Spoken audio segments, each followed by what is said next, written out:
Media Islamnet. Dan radio kesayangan Anda menghadirkan.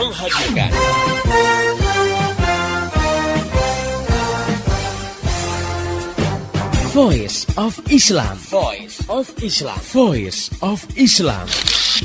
Saya pernah nonton satu acara televisi, di situ ada party, pesta-pesta di sebuah diskotik, lalu dibikin kuis. Cuman kuis itu syaratnya hanya boleh diikuti oleh pengunjung yang bawa alat kontrasepsi, alias kondom. Ternyata banyak yang bawa. Paling datang itu anak muda semua gitu kan. Kita ditanya, kenapa kamu bawa? Loh, kita kan nggak tahu apa yang terjadi setelah ini. Wow, jadi kan sudah sedia payung sebelum hujan gitu ya. Sedia kondom sebelum berzina. Astagfirullahaladzim ya. Kenapa kok seperti terjadi? Karena satu, karena kita sudah hidup di alam sekuler. Hidup dengan landasan memisahkan agama dari kehidupan. Jadi agama udah nggak dipandang.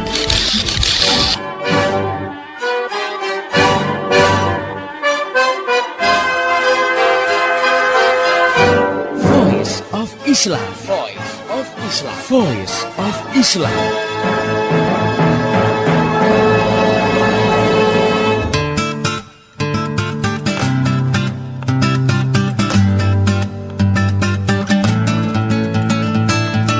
Assalamualaikum warahmatullahi wabarakatuh. Halo Indonesia, jumpa kembali dengan saya Anta Prianto dalam program Voice of Islam. Kerja bareng Media Islamnet dengan radio kesayangan kamu ini.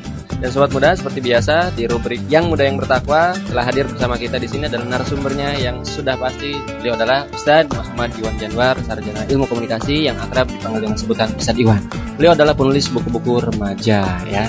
Baik, kita akan sapa dulu beliau. Assalamualaikum Ustadz. Waalaikumsalam warahmatullahi wabarakatuh. Gimana kabarnya hari ini? Alhamdulillah sehat ya. Nah, sobat muda, untuk kesempatan Yang Muda Yang Bertakwa kali ini kita mengangkat satu tema bersama melawan AIDS bisa. Baik, Ustaz, boleh tahu nih, apa benar jumlah pengidap HIV AIDS itu sekarang makin nambah di tanah air? Bismillahirrahmanirrahim. Assalamualaikum warahmatullahi wabarakatuh. Waalaikumsalam. Sobat muda yang bertakwa, memang betul bahwa jumlah pengidap virus HIV dan penyakit AIDS ini setiap tahun itu bertambah. Ya, sebagai catatan misalkan Jawa Barat ini termasuk ya, kalau provinsi Jawa Barat termasuk yang tinggi. Provinsi Bali juga itu termasuk tinggi ya. Dan angkanya ini juga memang kayak gunung es. Jadi di atasnya kecil tapi di bawahnya itu nggak ketahuan. Wallahu a'lam bishawab yang benarnya berapa. Jadi kalau sekarang dikatakan sekian ratus jiwa, sekian ratus ribu jiwa, sekian ribu jiwa, itu hanya di pucuknya aja ya, di permukaannya. Tapi di bawahnya itu bisa jadi gede banget. Ya, makanya kita sebetulnya jiper juga nih, takut jangan-jangan tahun-tahun berikutnya makin membengkak begitu ya. Jadi semakin banyak, karena sih menurut catatan WHO dulu yaitu setiap 3 menit 1 orang terinfeksi penyakit HIV dan AIDS begitu.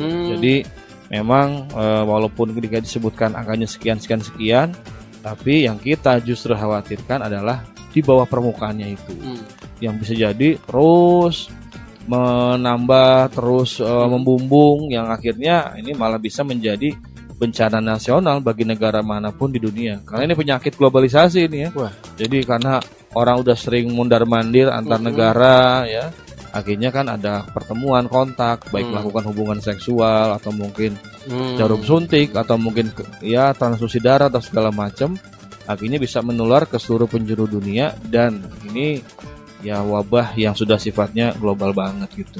Nah, sebelum dilanjutkan Ustaz, mungkin saya pengen tahu sedikit Ustaz, katanya nih yang pernah saya dapetin informasinya, apa memang benar HIV AIDS itu berbeda Ustaz? Ini sama apa enggak sih gitu? Iya, jadi kalau HIV kan itu virusnya ya. Virusnya. Jadi human immunodeficiency virus begitu. Jadi virus yang dia melemahkan daya tahan tubuh manusia. Nah, kalau orang terinfeksi virus HIV, dia itu disebut ya terinfeksi virus HIV, tapi baru menjadi AIDS ketika setelah sekian lama akhirnya mulailah kemudian menjalar ke tubuhnya dan dia menderita penyakit AIDS begitu. Nah, tapi kalau matinya seseorang itu sebetulnya bukan karena penyakit AIDS-nya. Ajal ya. Ya jelas ajal. Tapi kalau bicara secara kedokteran karena penyakit yang lain, misalkan paru-paru basah ya, karena kan daya tahan tubuhnya udah hancur tuh. Jadi komplikasi gitu. Udah ambruk ya. Ibaratnya kalau rumah pilar-pilarnya udah keropos gitu ya, tinggal dicolek juga ambruk gitu ya. Gitu. Ditiup juga nggak ambruk. Jadi penyakit apapun masuk ke dalam badannya itu nggak bisa dilawan sama antibodi, karena antibodinya udah dihancurin tuh ya, limfositnya dihancurin sama virus HIV ini begitu. Jadi jalurnya dari HIV jadi AIDS gitu Ustaz ya. Iya betul. Aduh. Nah, kalau boleh tahu yang berikutnya Ustaz. Kalau tadi Ustaz di awal sudah menyebutkan fakta ya, jadi ternyata banyak juga nih jumlah pengidap AIDS di tanah air. Ini apa sih yang nyebabin mereka itu sampai jadi nambah jumlahnya penderita ini?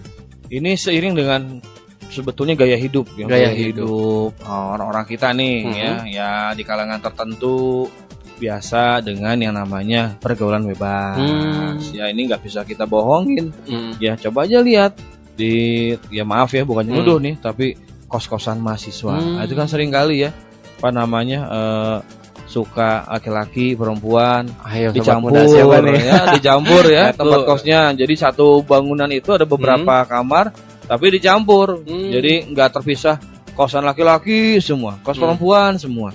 Nah kalau udah campur gitu kan rawan ya. Iya. Namanya ya manusia, mana ada kucing nolak daging istilahnya gitu ya. Jadi kucing vegetarian begitu. Emang ada Zat? Nggak ada itu makanya ya. Itu. Terus yang kedua juga ya karena orang menganggap bahwa sekarang ini yang namanya seks sebelum nikah itu ya nggak jadi masalah gitu. Yang penting kan kita sama-sama suka, pasti bertanggung jawab katanya gitu, sama-sama ridho, sama-sama ikhlas gitu. Jalan aja deh, resiko tanggung penumpang gitu kan. Jadi bahkan yang juga banyak perempuannya di luar tanggung jawab percetakan. Iya gitu ya. Banyak perempuannya juga nggak keberatan gitu kan, malah rasa ya memang sama-sama butuh gitu kan. Gitu. Terus juga yang berikutnya bisa jadi ini juga mulai banyak anak muda nih yang nauzubillah datang ke tempat-tempat prostitusi, pelacuran. Jadi main tuh di situ. Jangan tanya di mana saja. Jangan tanya ke saya kan nggak pernah saya juga gitu. Jadi memanfaatkan jasa pekerja seks komersil gitu ya. Jadi mungkin satu sih untuk menghidupi ekonomi masyarakat. Katanya sekarang istilahnya jadi keren, Ustaz. Pramunikmat. Aduh, nauzubillah min dzalik. Apapun namanya ya pokoknya itulah gitu ya. Parah ya. Dan kelihatannya karena di Indonesia ini cukup banyak ya yang namanya tempat-tempat prostitusi ya. Baik itu yang udah di lokalisasi ataupun juga yang tersebar ya di hotel-hotel yang terselubung gitu ya. Yang terselubung atau mungkin di mall ya atau pinggir-pinggir jalan atau juga ya katanya yang di kampus-kampus begitu ya. Nah, ya namanya sudah memakai jasa itu ya namanya si perempuan ini kan dan laki-lakinya dia kan jelas dong gonta-ganti pasangan. Ya namanya satu orang PSK ya dia mungkin bisa gonta-ganti pasangan sehari bisa berapa kali begitu. Nah kalau satu aja yang mengidap virus HIV bisa terinfeksi begitu kan. Nah ini juga memang ada gaya hidup baru kayaknya orang biasa gitu menggunakan jasa para pekerja seks komersil atau para pelacur gitu ya. Yang keempat adalah penggunaan jarum suntik nih di kalangan jangkis ya. Di kalangan pecandu narkoba. Gitu. Dan ini juga kali lagi gaya hidup ya. Karena kan banyak orang juga ngerasa ya pakai narkoba itu bagian dari supaya keren, lifestyle lah gitu kan, supaya gaul, ngedugem kan nggak sih kalau ngedugem makan kuaci gitu kan, minum bandrek, atau makan ubi rebus gitu kan, kacang rebus gitu kan. Kalau ngedugem diskotik pasti kan temennya bir, minuman keras, lalu tambah dengan kalau nggak inek, sabu segala macam. Hanya kalau sabu biasanya makanya di ini ya tempat-tempat tertutup, karena kan dia butuh suasana yang lebih tenang. Kalau inek itu kan justru semakin musiknya hingar-bingar, semakin fly gitu ya. Bergoyang-goyang gitu kan. Saya sok tahu banget sebenarnya. Padahal saya juga nggak tahu fly kayak gimana. Pernah dugem aja gitu kita ya. Gua pernah dugem. Gitu. Jadi memang taunya dugem dunia gembel. Ya. Jadi di sini makanya ini masalah gaya hidup sebetulnya ya. Gaya hidup ditambah lagi dengan berbagai macam ya kampanye-kampanye yang menurut saya sih menyesatkan. Parah saja tentang pemakaian alat kontrasepsi. Itu terakhir saya dengar saat ada seorang penyanyi dangdut yang bermasalah di negeri nih yang memang karena penampilan artis ini ya memang seronok gitu ya. Dia akhirnya bikin album baru itu yang bonus itu alat kontrasepsi. Parah banget kan. Aduh, yang usah disebutin lah pasti tahu yang mana sih gitu yang artis di penyanyi dangdut yang pakainya parah gitu. Mungkin niatnya ingin membantu penjualan itu mungkin maksudnya. Dan ketika ditanya dia bilang ya ini kan saya membantu katanya. Jadi jangan dianggap negatif dong. Iya, gitu. Jangan ngeres dong, bisa jadi itu kan buat jadi balon. Insya Allah ya ini. Tetap aja tadi ya kayak gitu. Sudah merupakan kampanye yang nggak bener lah. Artinya kan sama aja ngasih pistol ke anak Pembunuh kecil, ya. ke anak kecil. Oh, Karena anak kecil. tarik pelatuknya kan meledak begitu ya. Iya. Nah, kan orang kalau udah punya kondom, dia jelas mau ngapain gitu kan ya. Oh, udah gitu kan dikampanyekan juga supaya ya safe seks yang aman, pakailah ini kan kayak begitu. Itulah. Jadi ini karena banyak juga kampanye-kampanye yang menyesatkan tentang pergaulan sehingga mendorong remaja itu untuk bertindak lebih berani lagi dalam masalah hubungan pria wanita. Maka nggak aneh kalau tingkat penyebaran HIV/AIDS akhirnya terus meningkat setiap tahun. Nah, kalau tadi Ustadz sebutin ya, katanya penyebarannya itu kan bisa lewat hubungan seksual gitu ya, lewat pergaulan bebas tadi yang berujung pada zina gitu kan, hubungan seksual. Atau juga dengan pemakaian jarum suntik tadi saja bersama-sama gitu kan ya, berjamaah. Nah, yang lebih berbahaya yang mana tadi? Oh, dua-duanya bahaya. Tapi kan kalau narkoba ini jelas ya, udah pakai narkobanya gitu kan. Udah gitu juga dia berzina juga. Lengkap ya. Iya. Ya Allah, dosanya double banget ini. Orang kalau udah pakai kayak putau dilanjut dengan pesta. Pesta seks begitu kan. Jadi komplit ya kan nggak ada orang habis pakai putau lalu baca Quran ya, atau berzikir atau salat qiyamul lail berjamaah kan nggak mungkin lah. Orang makainya juga bisa campur laki-laki perempuan ya pakai bong rame-rame ya kayak gitu. Atau pakai jarum suntik ya pakai rame-rame berjamaah gitu kan segala macam. Kalau sudah flag gitu kan orang terdorong juga ya untuk melakukan hubungan-hubungan seks begitu. Nah, jadi kalau disebut bahaya ya bahaya semua begitu ya. Makanya penggunaan jarum suntik narkoba itu selain juga rawan penyakit HIV/AIDS, yang berikutnya juga rawan kena penyakit hepatitis C. Apa itu, Ustaz? Ini penyakit hepatitis yang mematikan gitu ya. Di atas A, B, AC gitu. Belum ketemu yang Z gitu ya. Hepatitis Z itu belum ketemu gitu ya. Tapi jelas berbahayanya apa nih, Ustaz? Ya itu mematikan. Oh, mematikan ya. Bisa diobatin off langsung ya gitu. Ya itu umurnya nggak akan panjang. Di end langsung. Berbahaya. Lebih baik daripada hepatitis A dan B-nya. Ya, jadi memang sama-sama berbahaya walaupun memang penggunaan jarum suntik itu lebih. Nah, kalau gitu akhirnya kalau ada yang berpendapat kalau jarum suntiknya barengan berbahaya, mendingan satu-satu aja ya. Memang gimana? Beberapa tahun lalu pernah diusulkan supaya pakainya masing-masing. Bukan pakai malah difasilitasi. Ya, jadi dibagikan jarum suntik bagi para jangkis agar makainya munfaridan sendiri-sendiri begitu ya. Jadi nggak berjamaah. Sampai diusul gitu. Dengan alasannya apa? Alasannya ya supaya walaupun make tetap aman. Jadi karena nggak bisa dicegah total pakai narkoba, udahlah boleh pakai tapi dengan cara yang aman, kasih masing-masing jarum suntik. Ya ini kan sama aja memfasilitasi orang berbuat jahat ya. Nah ini keliru. Termasuk juga kampanye ini, Ustaz. Setiap pada satu pasangan, tapi terus berzina dengan orang itu juga. Iya, ini bahaya juga. Setiap pada pasangan, sudah pacarnya, terus selingkuhannya, gitu kan. Itu mulu ya sama aja. Kalau dibilang zelik tadi. Nah, jadi ternyata sama-sama berbahaya saatnya. Baik, sobat muda sekalian, itu bincang-bincang awal kita dengan Ustadz Iwan Janwar di rubrik Yang Muda Yang Bertakwa dengan tema Bersama Melawan AIDS Bisa. Nah, kita akan lanjutkan ngobrol-ngobrol kita sama Ustadz Iwan Janwar, tapi setelah kita dengerin yang berikut ini. Tetap setia di Voice of Islam. Anda sedang mendengarkan Voice of Islam. Voice of Islam. Voice of Islam. Voice of Islam.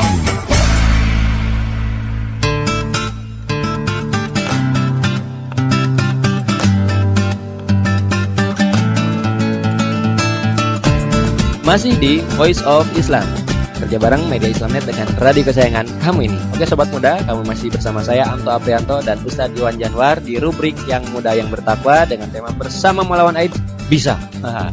Baik, sekarang nih Ustadz, kalau ngomongin AIDS kan selalu yang jadi solusi adalah jangan gonta-ganti pasangan yang tadi saya bilang tadi di awal.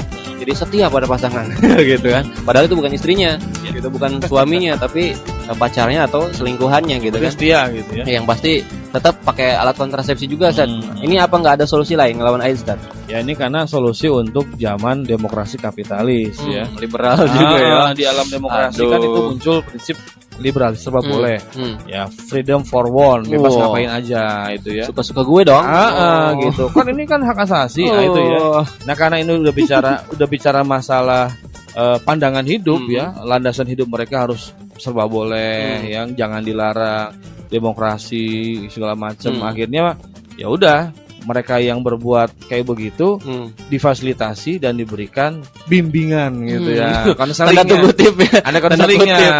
Ya ada, misalkan ini kalau tetap mau kayak begitu ya harus dia sama pasangan, jangan gonta-ganti. Walaupun itu adalah bukan istrinya, pacarnya, atau mungkin teman homonya gitu kan. Gitu. Setia ya sama si Bambang. Ya, Joko ingat ya. Gitu. Jadi setiap ada pasangannya begitu. Terus juga tadi diberikan ya pencegahannya, dikasih alat kontrasepsi, ya kemudian juga diperiksa kesehatan, medical check up. Kan sering itu kita dengar ya. Ada beberapa ya orang itu mereka lembaga-lembaga tertentu datang ke komplek pelacuran, ya jadi periksa kesehatan, medical check up, kasih ini penyuluhan gitu kan, supaya higienis, dikasih obat anti hamil gitu ya. Obat anti hamil, antibiotiknya juga kasih, terus dikasih bagian juga alat kontrasepsi seperti ada juga layanan jasa aborsi gitu. Juga jasa aborsi gitu kan. Aduh, parah banget begitu ya. Bisa dipanggil terima di tempat gitu ya. Itu juga diberikan. Jadi memang ini solusi untuk masyarakat demokrasi kapitalis yang mereka nggak mau dilarang kebebasannya. Sudah jelas itu rusak, sudah jelas itu merupakan mafsadah, tapi nggak mau dilarang. Padahal ya Allah sudah jelas bilang ya, Zahrul fasadu fil bari wal bahri bima kasabat aidinas. Sudah jelas nampak kerusakan di daratan, di lautan karena perbuatan manusia, yaitu kejinya dan maksiatnya itu. Kita sendiri yang bikin. Iya, jadi ya manusia sendiri yang bikin masalah gitu ya. Jadi manusia cari gara-gara, ya udah Allah kasih gitu gara-garanya gitu ya. Yang pasti mungkin orang itu juga lupa ya tadi yang ngelakuin ini, ya dia lupa padahal mereka diciptakan oleh Allah gitu. Iya, dan mungkin ada yang muslim juga gitu kan, yang pelakunya muslimah gitu ya. Yang mereka bakal kembali kepada Allah, bakal dihisab. Cuman ya kalau udah bicaranya kesenangan dunia, lupa deh ya. Gitu. Oke. Nah, Ustaz, kalau bicara efek nih, Ustaz, Abang ada nggak penjelasan Allah atau Rasul gitu kan dalam Quran atau hadis? Gimana efeknya kalau misalnya di suatu tempat ya di suatu negeri gitu kan ada terjadi banyak misalnya perzinahan tadi, AIDS gitu, dan apa ini AIDS juga bagian dari azab Allah atau bagaimana sih? Iya. Jadi ya ayat tadi surat Ar-Rum itu juga sebetulnya sudah menjelaskan efek ya. Jadi sudah nampak kerusakan di daratan, di lautan karena perbuatan manusia. Kerusakan yang dimaksud? Ya itu adalah misalkan ya, bukan cuma kerusakan lingkungan, tapi kerusakan dalam masalah kesehatan, dalam masalah sosial. Orang udah nggak punya lagi yang namanya rasa malu, ya. Orang nggak punya lagi yang namanya rasa takut, nggak mau hormati lagi perempuan karena tadi merasa bisa ya berbuat apa saja gitu kan, dan nggak ada rasa takut kalau dia menggugurkan kandungan sehingga terjadi banyak aborsi. Ini juga bagian dari kerusakan yang ada di masyarakat ya. Dalam satu hadis Nabi SAW juga katakan, idza zahara zina wa riba, jika sudah menampak merajalela zina dan riba, sama dengan Allah menghalalkan kehancuran ya negeri tersebut begitu ya. Nah sekarang kan sekarang diperkirakan tahun 2010 ya 5 sampai 10 juta orang Indonesia diperkirakan akan terkena AIDS begitu. 5 sampai 10 juta kan bukan angka yang sedikit. Itu satu kota itu kan bisa. 5 sampai 10 juta. Iya, bisa satu atau beberapa kota. Berarti ada di sekitar kita saja. Iya, seperti itu kan. Nah, kalau dikumpulin bisa mungkin dapat 2-3 kota itu ya. Yang menderita penyakit HIV atau AIDS. Ini sudah jelas ya. Dan penyakit AIDS ini ya ini salah satu teguran dari Allah kepada manusia supaya dia kembali seperti disebut dalam surat Ar-Rum tadi. Tujuannya lah Allahum yarji'un, agar manusia kembali ke jalan Allah Subhanahu wa taala. Selain itu efeknya barangkali Ustaz, misalnya kayak apakah ketika orang-orang ini ya Ustaz ya, misalnya remaja-remaja yang udah jauh dari Islam yang kemudian melakukan kemaksiatan ini, bahkan kemungkaran saja gitu kan. Nah akhirnya efek ke orang-orang yang nggak berdosa ini apa Ustaz? Ya jelas, ya sudah sering kita dengar ya, kayak misalkan 40 rumah itu Ustaz ya. Ya 40 rumah kalau dalam yang sudah nyata nih ya, misalkan istrinya baik-baik, soleha, suaminya nakal, atau suaminya kena penyakit AIDS gitu kan. Istrinya ketularan. Udah gitu istrinya hamil, anaknya kena juga begitu. Atau sebaliknya, istrinya nakal ya. Itu suaminya baik gitu kan, kena suaminya begitu. Atau yang remaja nih pas mau nikah gitu kan. Ya mungkin ada yang baik-baik tapi calon istrinya atau calon suaminya mungkin dulunya enggak bener gitu kan. Nah, tapi enggak pernah jujur kan? Namanya orang pacaran mana mau jujur sih. Gitu kan.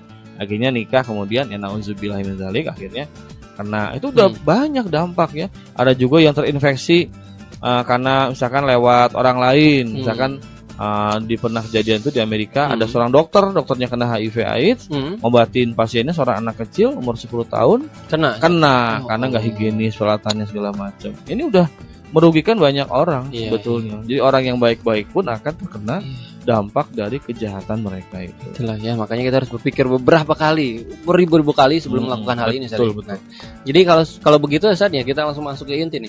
Solusi Islamnya bagaimana Ustaz? Ya solusi Islam jelas ya bahwa ya harus ditutup tuh semua jalur-jalur yang namanya pergaulan bebas itu. Tutup. Termasuk pacaran ya, karena pacaran itu adalah jalan awal ya, mukodimahnya menuju perbuatan zina itu ya. Kalau remaja udah sama pacar pegangan tangan berduaan, wah udah dunia rasa milik berdua, ya udah ngapain aja bisa dilakukan gitu kan. Nah ini makanya yang ini harus ditutup pintu-pintu pelanggaran sosial, pacaran, berzina gitu ya. Jadi buat sobat muda yang masih pacaran nih, setelah dengar cara ini putusin pacar-pacarnya begitu ya. Gitu. Terus juga yang kedua harus ada pemberian informasi yang benar tentang masalah kesehatan organ reproduksi, masalah penyakit kelamin diberitahu, ini loh begini penularannya, ini dampaknya, biar masyarakat paham.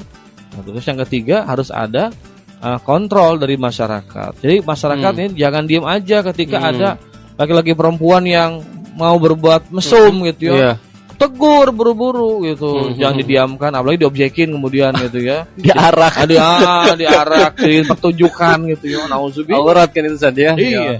Yang terakhir harus ada sanksi yang tegas dari pemerintah dan tentu sesuai dengan hukum Islam. Ya kalau yang berzinahnya ini laki-laki yang masih lajang, perempuan lajang, jilid 100 kali jilidan, cambukan gitu. Kalau sudah menikah, waduh berat nih, dirajam sampai mati. Ini biar jiper, biar pada takut para pelakunya. Baik Ustaz, sebelum tadi kita lanjutkan ke pertanyaan berikutnya. Tadi akhirnya saya teringat Ustaz nih, ketika Ustaz mengkampanyekan tentang stop pacaran gitu karena pacaran haram, masalahnya saya temukan banyak juga Ustaz di masyarakat, terutama ustadz juga yang mengaku ustadz, aktivis dakwah yang menghalalkan pacaran. Saat ini jadi bingung Ustaz. Jadi yang benar yang mana ini? Ya harusnya itu para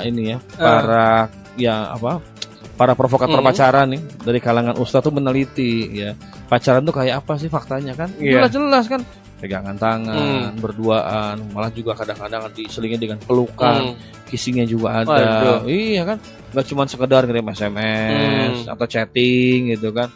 Nah kalaupun ngirim SMS chatting kan dengan kata-kata yang pasti penuh dengan rayuan, ujuk rayu, itu nggak boleh ditujukan kecuali kepada orang yang sudah halal. Betul. Itu istri atau suami begitu.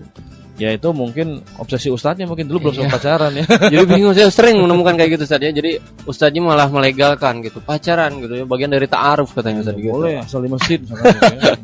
Parah Ustaz ya. Nah baik, kemudian Ustaz nih, kalau akhirnya sekarang banyak nih, kalau tadi kan kita bicara solusi Islam saja. Nah kalau akhirnya sekarang ada remaja yang udah kena nih Ustaz, HIV/AIDS nih, apa yang harus mereka lakukan sekarang Ustaz? Apa harus bunuh diri gitu? Bukan solusi ya itu ya.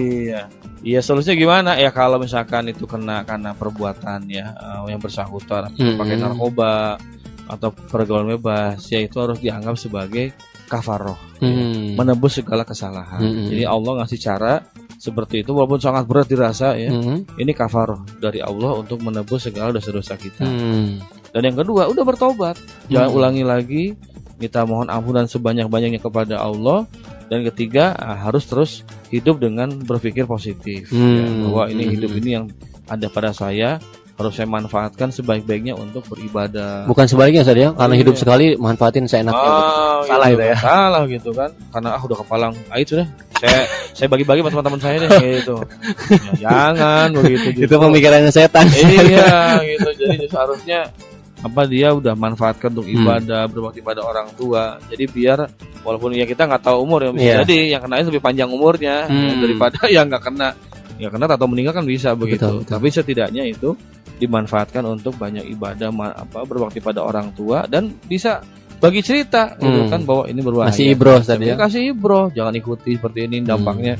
Ya sudah saya alami begitu. Jadi biar mereka tahu gitu bahwa ini merupakan hal yang dimurkai, dibenci oleh Allah Subhanahu wa taala. Kalau itu kan kasusnya untuk yang memang melakukan secara sadar saat ini Gimana kalau misalnya yang menderita itu karena memang dia jadi korbannya gitu, karena tadi salah suntiknya tadi, jarum suntik dokternya dan lain sebagainya, gimana Ustaz? Ya tidak ada kata lain kecuali bersabar.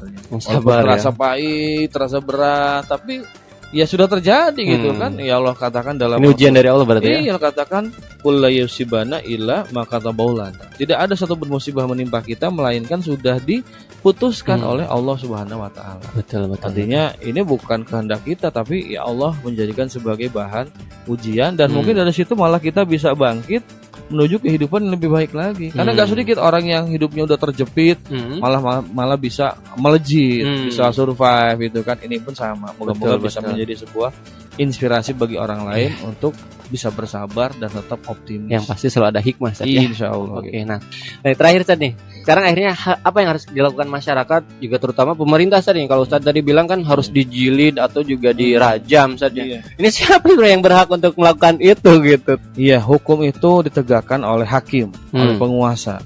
Harusnya memang kaum muslimin punya pemimpin yang mau menerapkan hukum-hukum Islam. Karena itu bisa mencegah maraknya berbagai macam masalah dan kerusakan, diantaranya masalah HIV/AIDS. Nggak cukup melawan HIV/AIDS hanya dengan kampanye, hanya dengan bagi-bagi tadi ya, karet tadi itu ya, atau hanya dengan sekedar membagi brosur, leaflet. Nggak cukup, harus ada tindakan action hukum diantaranya. Karena apa? Ini pangkalnya dari kebebasan yang dibawa oleh demokrasi dan kapitalisme. Maka udah tinggalkan dua pikiran ini, kembali kepada Islam. Itu insya Allah akan selamat. Oke, sobat muda sekalian, tadi bincang-bincang kita dengan Ustadz Iwan Janwar dengan tema bersama melawan AIDS bisa. Yang pasti ya intinya kita bisa kok ya, bisa melawan AIDS itu asal kita semua kembali kepada Islam saja gitu ya. Jadi terapkan Islam sebagai ideologi kita, sebagai pandangan hidup kita. Insya Allah selamat dunia akhirat. Baik sobat muda, bagi kamu yang ingin bertanya, ya berikan saran, usul, ya masukan, kritik dan lain sebagainya, silakan kirim ke mediaislamnet@yahoo.com. Akhirnya saya mengucapkan terima kasih kepada Ustadz Iwan Janwar atas penjelasannya. Makasih banyak Ustadz. Mudah-mudahan bermanfaat untuk semuanya ya.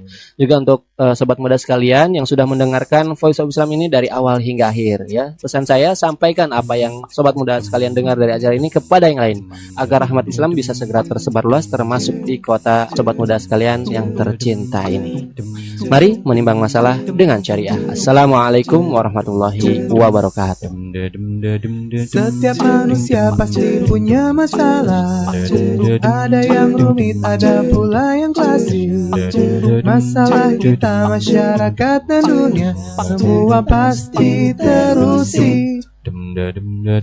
Allah menguji kita dengan masalah. Allah pun telah siapkan solusinya untuk menguji setiap dari kita, siapa hamba terbaik. Mari, mari menimbang masalah. Mari, mari menimbang masalah. Mari, mari menimbang masalah dengan syariah. Mari, mari menimbang masalah. Mari, mari menimbang masalah. Mari, mari menimbang masalah dengan syariah. Voice of Islam.